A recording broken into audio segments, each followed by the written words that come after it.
On est là pour essayer de faire quelque chose de bien, en toute transparence. Provence, on est là vraiment pour proposer une qualité, quelque chose de différent des autres. On n'est pas là pour faire de la super production, de la grosse production, sans regard du consommateur. Le plus important, c'est ce qu'on produit, notre terrain, mais le consommateur est totalement quelque chose que l'on veut préserver et fidéliser si c'est possible. Nous travaillons, je pense, en totalité en première catégorie. Le second choix, nous ne le mettons pas dans des produits Verte Provence. On arrive à un niveau à dire maintenant on arrête la culture, il y a trop de problèmes, on ne les envoie pas à la vente. Nous restons sur un critère de qualité et non pas de prix, de rendement et de quantité. Tout vient à la qualité. Notre cahier des charges est assez restrictif puisque nous suivons le cahier des charges AB qui nous oblige à utiliser des graines bio, du terreau bio, des plants bio. Les plants sont faits dans la région. Notre producteur a un savoir-faire, a une éthique et fait de très bons plants. Et c'est très important pour nous, pour la suite de la culture. Les plants sont sains et c'est une économie qui se fait. Un plant de qualité est un produit de qualité au final. Donc il est vrai aussi que dans Verte Provence, la production de plants est faite sur la région parce qu'il y a des éleveurs de plants et non pas sur l'exportation, sur des produits qui arrivent à l'exportation. On a un suivi de ces plants et on a aussi suivi des producteurs qui le font. Et même si le plant est légèrement plus cher, on sait que nous avons des plants de qualité. Les producteurs de Verte Provence sont très attachés à leur terroir et aux traditions. Leur participation à l'économie locale est très importante au sein de ce groupe. Elle permet de les ancrer au cœur de la Provence comme des acteurs authentiques. Fournisseurs et salariés font partie intégrante de cette notion.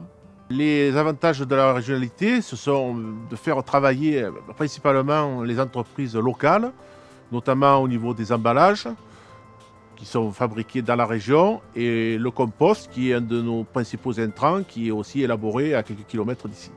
Il y a une volonté au sein de Verte Provence de faire travailler tout ce qui est régional au niveau à la fois des intrants et des partenaires divers. Et voilà, donc c'est une dynamique, on veut quand même installer une dynamique locale au niveau de la bio et au niveau de nos exploitations.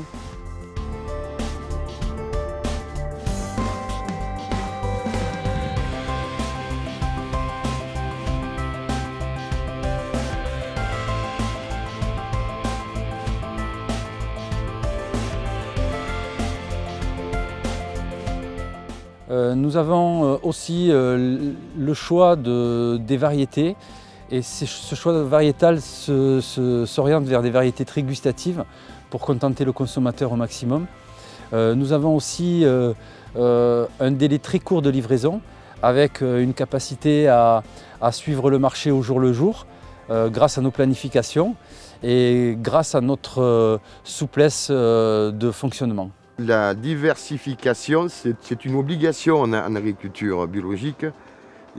On ne peut pas passer outre, c'est-à-dire il ne faut jamais faire les mêmes espèces sur les mêmes sols et arriver au bout de 3-4 ans, faire des rotations de 3 ou 4 ans pour revenir sur les mêmes sols. C'est une obligation en bio, pour éviter les problèmes sanitaires et les problèmes de maladies. L'important au niveau de la diversification, c'est la protection des sols en premier lieu, qui est notre outil premier de travail. Donc on en tire l'avantage d'éviter les traitements et d'éviter les fatigues prématurées des sols.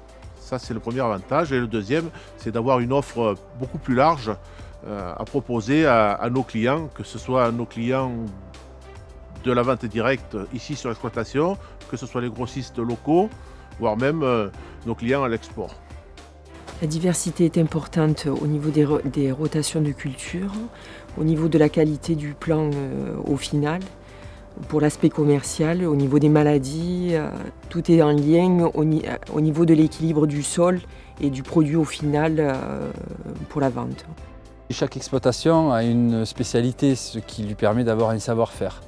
Nos contraintes du cahier des charges et du marché nous a réunis autour des meilleures techniques agricoles actuelles et ce qui nous permet de mieux répondre au marché.